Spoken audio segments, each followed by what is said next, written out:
지난 시간에는 그동안 전혀 나타나지 않았던 이 새로운 인물, 엘리후라는 사람이 등장하는 것을 우리가 보았습니다. 이 엘리후라는 사람은 그동안 나타나지 않았습니다. 가만히 있었는데 내가 더 이상 가만히 있을 수가 없구나. 내가 말하지 않고는 견딜 수가 없구나. 그러면서 욥과 세 친구들 사이의 대화에 이 엘리후가 끼어들어 오는 것이죠. 자, 욥기 32장 19절을 각자의 성경으로 다시 보면 32장 19절에 엘리후가 하는 말입니다. 보라, 내 배는 봉한 포도주통 같고 터지게 된 새 가죽 부대 같구나. 막 폭발하기 일보 직전으로 말하고 싶어서 막 부글부글 끓어오른다는 그런 자신의 심경을 이렇게 표현한 것이죠.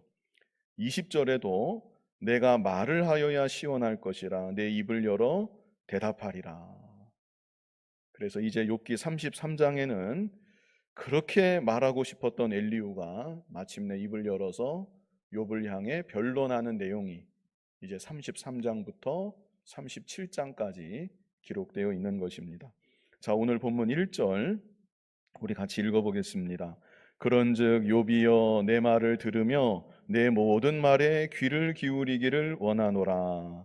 지난 시간에 보았지만 엘리후는 욥과 욥의 세 친구들에 비해서 나이가 어땠었습니까? 엘리후는 나이가 한참 어렸었습니다. 그래서 사실 그렇기 때문에 이 엘리후가 그동안 하고 싶었던 말도 안 하고 참고 있었던 것이었는데 욥과 세 친구들과의 대화 끝에 자신이 생각하는 바른 결론에 도달하지 못하는 것을 보고 이제 더 이상 못 참겠다 하면서 이 욥과 세 친구들 사이에 이제 엘리후가 끼어들어오게 된 것이었죠. 그리고 마침내 하고 싶은 말을 이제 하려고 하는데 1절 제일 앞에 보면 먼저 욥을 부르는 것을 볼 수가 있습니다. 그런즉 욥이여 이렇게 욥을 부릅니다. 우리 앞에서 보았지만 욥의 세 친구들은 한 번도 욥을 부르면서 자기 말을 한 적이 없었습니다. 그런데 엘리후는 나이도 한참 어린 사람이 욥이여 이렇게 부르면서 욥을 향해 말을 시작하고 있습니다. 물론 히브리어에 우리나라 같은 존댓말이 있는 것은 아닙니다. 그러나 이름을 부르면서 지목해서 부르면서 말을 시작하는 것, 이 모습은 엘리후가 어떤 류의 사람인지 어느 정도 느끼게 하는 그런 대목이라고 볼 수가 있겠습니다. 지난 시간에도 말씀을 드렸지만 엘리후는 상당히 잘난 사람입니다. 실제 잘난 면도 있는 것 같고 좀 자기 잘난 그런 맛에 사는 그런 사람이 엘리후인 것 같습니다. 그리고 당당하다 못해 당돌한 면이 있는 사람, 그런 사람이 바로 엘리후가 아닌가 싶습니다. 그래서 자기보다 나이도 많고 한때 동방에서 제일 존경받았던 참 귀한 사람 욥을 향해 욥이여 이렇게 부르면서 말을 시작하고 있는 것이죠. 그리고 이어서 하는 말이 내 모든 말에 귀를 기울이며 그 앞에는 내 말을 들으며 내 모든 말에 귀를 기울이기를 원하노라. 이 말 역시 엘리후의 성향을 보여줍니다. 이런 말은 굳이 안 해도 되는 말이죠. 그냥 하고 싶은 말 있으면 하면 되겠는데 본격적인 자기 말을 하기 전에 내 말을 들으며 내 모든 말에 귀를 기울이기를 원하노라. 앞에서는 욥이여 이렇게 부르면서 내 말에 귀를 기울여야 된다. 이렇게 분위기를 잡으면서 이 자기 말을 꺼내는 것을 볼 수가 있습니다. 2절 같이 한번 읽어보겠습니다. 내가 입을 여니 내 혀가 입에서 말하는구나. 이 말도 참 맹랑한 말인 것 같습니다. 내가 말하려고 입을 열었더니 그냥 술술술 말이 나오고 있구나. 말이 나오게 되는구나. 이런 뜻이죠. 3절 같이 한번 읽어보겠습니다. 내 마음의 정직함이 곧 내 말이며 내 입술이 아는 바가 진실을 말하느니라. 이것은 무슨 뜻입니까? 내가 하는 말은 다 정직한 말이다. 나는 정직한 말만 한다. 그리고 내가 하는 말은 진실한 말이다. 나는 정직한 말만 하고 진실한 말만 지금 너한테 하는 것이다. 그러니까 내 말을 잘 들어야 된다. 거창합니다. 자, 4절에는 또 뭐라고 합니까? 4절 같이 읽어보겠습니다. 하나님이 영이 나를 지으셨고 전능자의 기운이 나를 살리시느니라. 이것은 무슨 말일까요? 내가 하는 말은 인간적으로 그냥 하는 말이 아니라는 것입니다. 하나님의 영이 나를 이렇게 만드셨고 전능자의 기운이 나와 함께하고 있다. 그래서 오늘날 표현으로 하면 내가 하는 말은 성령의 감동으로 하는 말이다. 이 정도 의미가 아니겠나 싶습니다. 앞에서는 나는 정직한 말만 한다. 진실한 말만 한다. 입을 여니까 저절로 말이 막 나온다. 나는 성령의 감동으로 너한테 지금 이 말을 하려는 것이다. 5절 같이 한번 읽어보겠습니다. 그대가 할 수 있거든 일어서서 내게 대답하고 내 앞에 진술하라. 지금 욥의 형편이 어떤 형편입니까? 몸이 무척 아프고 어렵고 힘든 그런 상황 가운데 있습니다. 그런데 그런 욥을 향해서 그대가 할 수 있거든 일어서서 내게 대답하고 내게 진술해라. 할 말 있으면 얼마든지 해봐라. 반박할 말이 있으면 얼마든지 해봐라. 이런 의미인 것이죠. 자, 6절로 7절 우리 같이 한번 읽어보겠습니다. 나와 그대가 하나님 앞에서 동일하니 나도 흙으로 지으심을 입었은즉 내 위엄으로는 그대를 두렵게 하지 못하고 내 손으로는 그대를 누르지 못하느니라. 이 말도 자세히 곱씹어 보면 좀 그런 말입니다. 내 위엄으로는 그대를 두렵게 하지 못하고, 지금 욥이 고난을 당해서 그렇지 고난 당하기 전이라면 엘리후의 위엄과 욥의 위엄, 누구의 위엄이 객관적으로 더 크겠습니까? 당연히 욥의 위엄입니다. 욥은 동방에서 제일 가는 사람이었습니다. 모두가 다 존경하는 크고도 높은 사람이 욥이었습니다. 그런데 하는 말이 지금 고난 중에 있으니까 내 위엄으로는 그대를 두렵게 하지 못하고 내 손으로는 그대를 누르지 못하느니라. 이것은 자기가 욥보다 당연히 더 높고 더 존귀한 사람인 것처럼 그것을 기정사실화해서 말하고 있는 것입니다. 인심을 쓰듯이 내 권위로 너를 무조건 누르겠다는 것은 아니다. 그러니 당신도 하고 싶은 말 있으면 얼마든지 해도 좋다. 나는 그렇게 내 권위와 위엄으로 너를 두렵게 하고 누르고자 하는 게 아니다. 우리 동등한 관계에서 한번 대화를 한번 나눠보자. 이렇게 말하고 있는 것이죠. 참 이 태도가 겸손하지 못하고 욥을 향해서 좀 오만하다는 것을 우리가 쭉 보아왔는데 느낄 수가 있는 것입니다. 자, 그런데 중요한 것은 이런 엘리후에 대한 욥의 반응입니다. 욥은 이런 엘리후의 말이 37장까지 지속이 되는데 욥은 그때까지 잠자코 듣기만 하였습니다. 다음에도 이에 대해서 말씀드릴 기회가 있겠지만 이것은 욥이 인격적으로 더 많이 성숙해졌다. 이것을 알게 하여 주는 것입니다.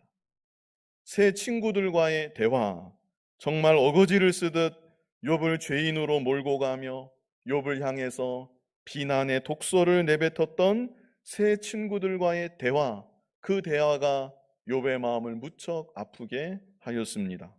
그러나 또 다른 한편으로는 그런 새 친구들과의 대화로 인하여서 새 친구들로부터 받았던 그런 이 상처라고 할까요? 그런 경험으로 인해서 욥의 인격이 고난 중에도 더 다져지고 더 성숙하게 자라났던 것입니다.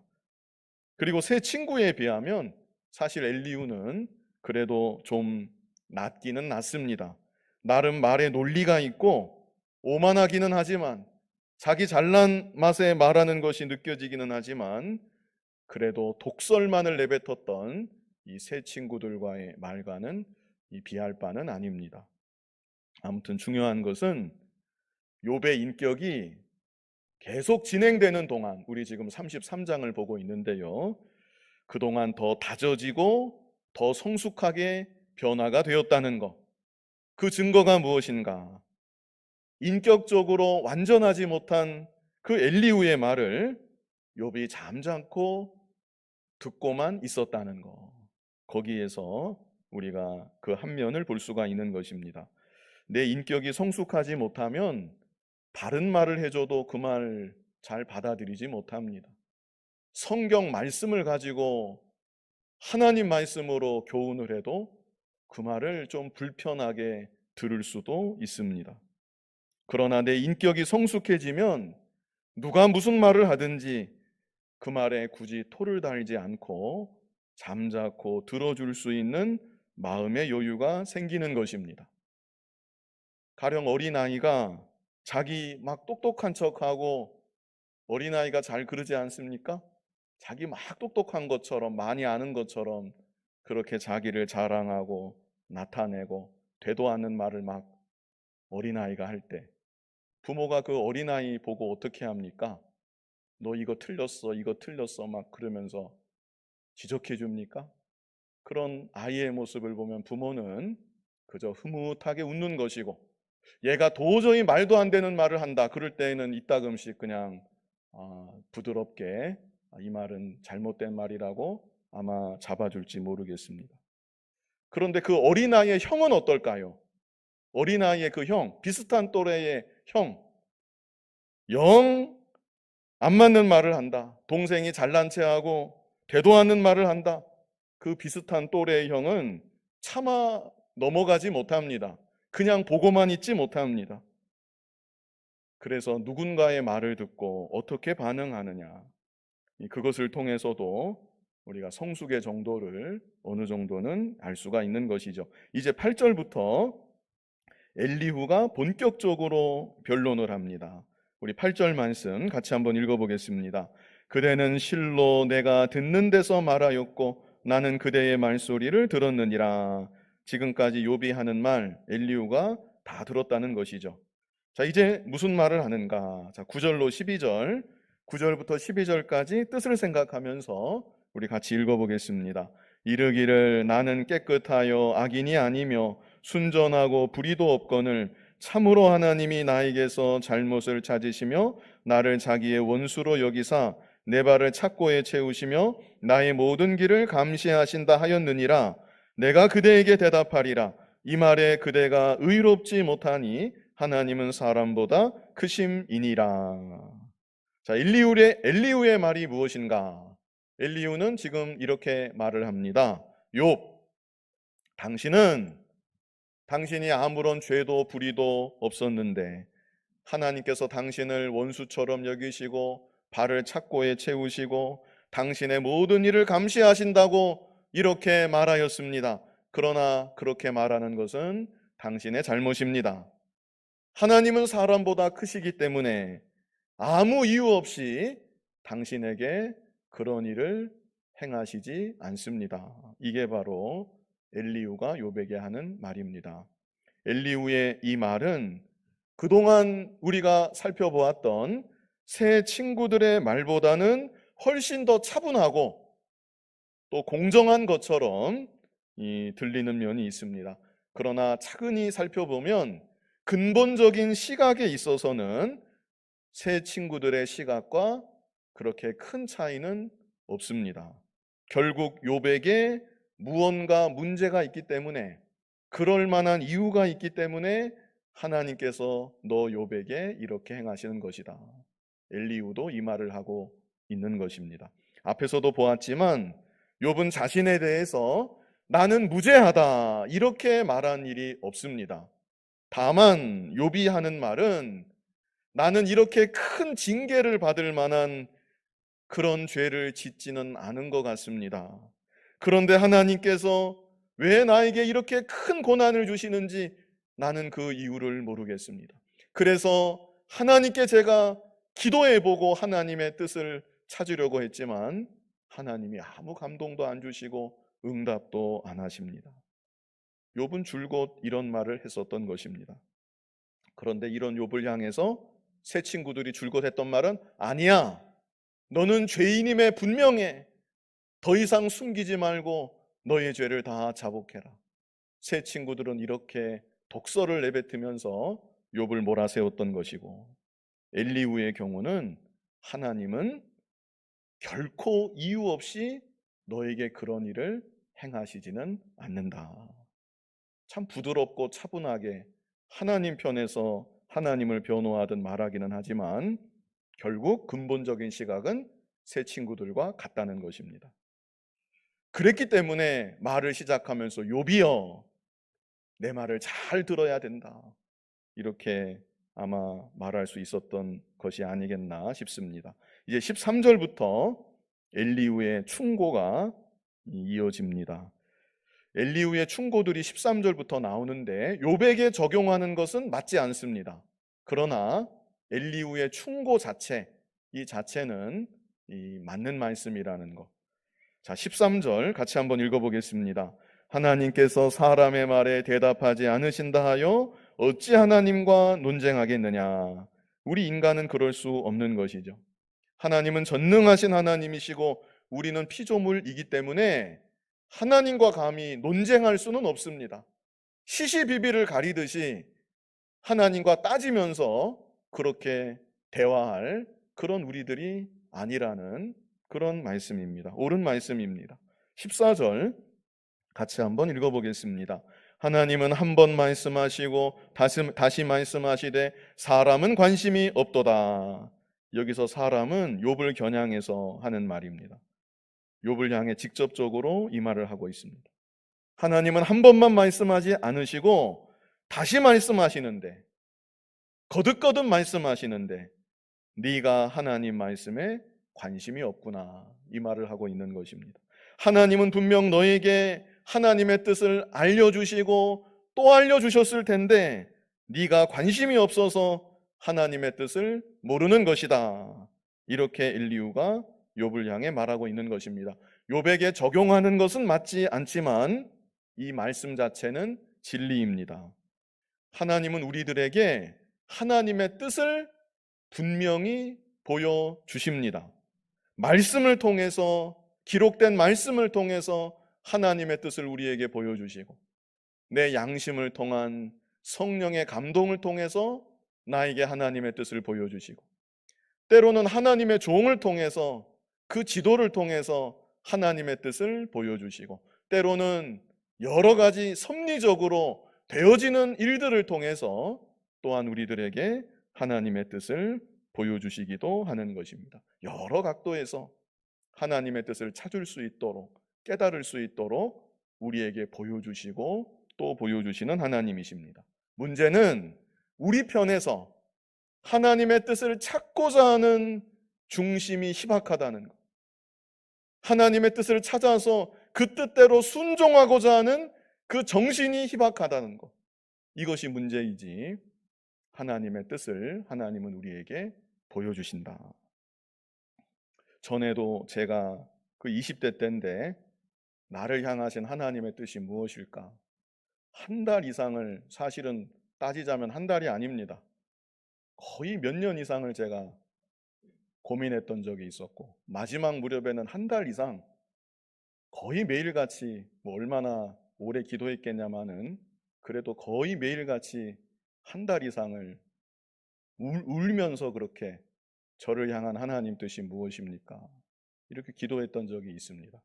그때 저를 지도하셨던 목사님이 저에게 하셨던 말씀이, 하나님 뜻을 찾으려면 너 욕심부터 버려야 된다. 너 욕심을 다 내어버리고 마음이 공이 되고 무가 되어서 하나님의 뜻을 찾으면 반드시 하나님이 하나님의 뜻을 알게 하실 거다. 당연한 말씀이지만 아무튼 그 말도 다 듣고, 하나님의 뜻을 찾는다고 한 달 이상을 그렇게 기도하다가 마지막에 제가 뭐라고 기도가 나왔냐면, 제가 이제 하나님 뜻대로 순종하겠습니다, 이렇게 기도를 했습니다. 무슨 뜻입니까? 하나님의 뜻이 무엇인지 이미 알고 있었다는 겁니다.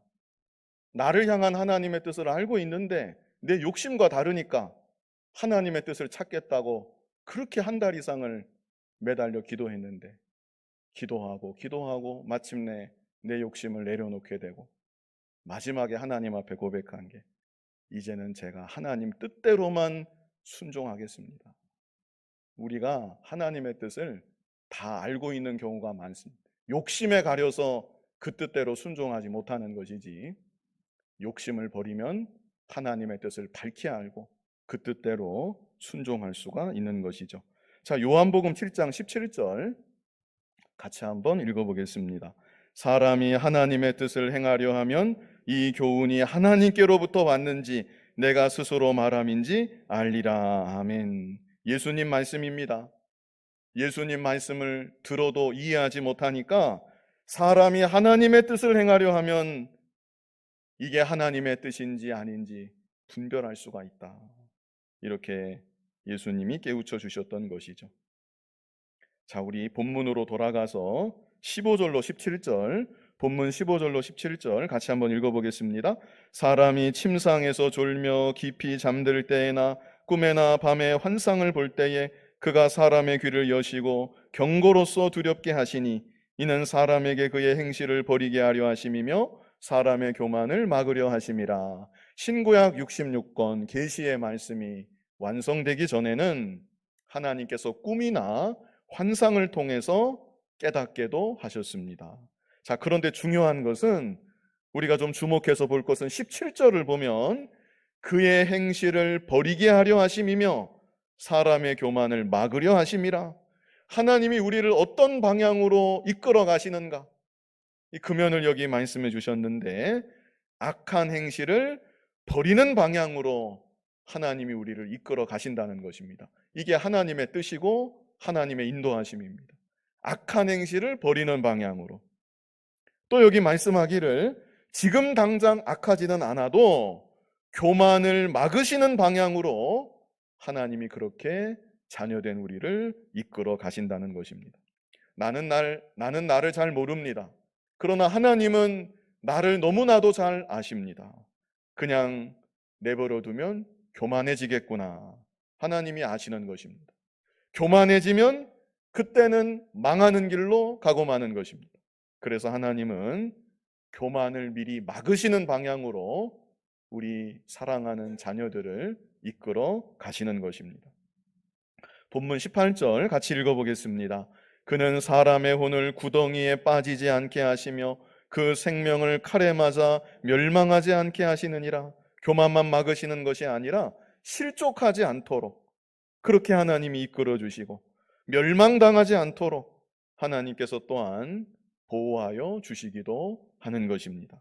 19절로 22절 우리 같이 읽어보겠습니다. 혹은 사람이 병상의 고통과 뼈가 늘 수심의 징계를 받나니 그의 생명은 음식을 싫어하고 그의 마음은 별미를 싫어하며 그의 살은 파리하여 보이지 아니하고 보이지 않던 뼈가 드러나서 그의 마음은 구덩이에 그의 생명은 멸하는 자에게 가까워지느니라. 자, 이것은 병에 걸려서 고통당하는 그런 장면을 여러 가지로 묘사하고 있는 것입니다. 그런데 중요한 것은 욥을 향한 엘리후의 태도가 여기 분명히 나타나 있습니다. 자, 19절에 있는데요. 19절에 뭐라고 했습니까? 혹은 사람이 병상의 고통과 뼈가 늘 수심에 그 다음에 뭐라고 했습니까? 징계를 받나니. 이게 엘리후의 태도입니다. 사람이 병에 걸리는 거, 그래서 고통받고 뼈가 쑤시는 거, 이것은 하나님의 징계이다. 이게 바로 욥을 향한 엘리후의 태도인 것이죠. 당신이 당하고 있는 고난은 다른 이유가 아니라 당신이 잘못했기 때문에 하나님이 징계로 이런 고통을 당하게 하는 것이요. 그러나 욥의 경우는 징계로 당하는 고난이 아니었지요. 욥을 연단하사 순금 같은 믿음으로 만들어 가시는 것이 하나님의 중요한 목적이고 계획이었습니다. 그러나 엘리후는 새 친구들하고 결국은 같습니다. 시각에 있어서는. 네가 이런 고난을 받을 만한 이유가 있으니까, 너에게 그럴 만한 무언가가 있으니까 하나님이 너를 이렇게 하시는 거다. 이런 시각을 갖고 있는 것이죠. 자, 이제 이어지는 23절로 30절은 중보자를 통한 구원과 회복을 말씀하고 있습니다. 중보자를 통한 구원과 회복. 욥에게 적용하는 것은 역시 맞지는 않습니다. 그러나 이 부분은 구약 성경에서 주목할 만한 참 중요한 부분입니다. 중보자를 통한 구원과 회복. 중보자가 누구십니까? 예수 그리스도이십니다. 욥기를 기록했던 이 당시 시점으로 보면 장차 오실 예수 그리스도, 한참 뒤에 이 땅에 오시게 될 예수 그리스도, 그 예수 그리스도를 또한 바라보면서 중보자를 통한 구원과 회복에 대해 여기 23절로 30절이 말씀하고 있습니다. 자, 23절 같이 한번 읽어보겠습니다. 만일 일천 천사 가운데 하나가 그 사람의 중보자로 함께 있어서 그의 정당함을 보일진대, 일천 천사 가운데 하나, 예수님을 나타내는 것입니다. 예수님이 천사는 결코 아닙니다. 다만 구약 성경을 보면 예수님이 천사의 모습으로 나타나신 일이 있었습니다. 성육신하시기 전 그 예수님의 모습을, 이 천사의 모습을 통해서 이 땅에 나타나신 일이 있는 것이죠. 소돔 고모라 땅을 심판하실 때 그러셨고, 또 여호수아가 가나안 땅에 입성할 때 여호수아 앞에 나타날 때에도 역시 그런 모습으로 예수님이 나타나신 일이 있었습니다.